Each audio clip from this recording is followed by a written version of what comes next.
අපේ අක්කාව ඉතින් මාත් එක්කට ආව ඉතින් අවුලක් නැතුව හොඳට කරා.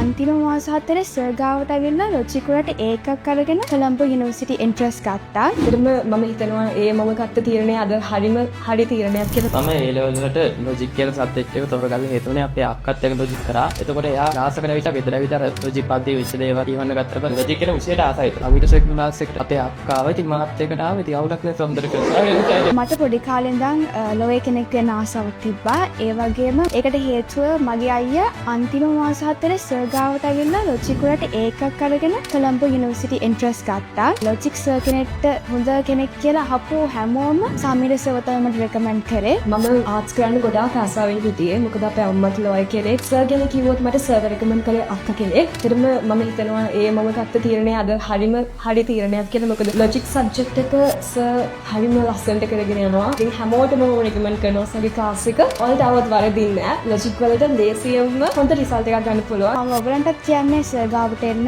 ඔයාලට අනිවාර්යෙන්ම හොඳ රිසල්ට් එකක් අරගෙන ඔය කෙනෙක් වෙන්න පුළුවන්. අනාගත නීතිඥයින්ගේ වර්තමාන නවාතැන මැජික් නොවූ ලොජික් සමීර එදිරිසිංහ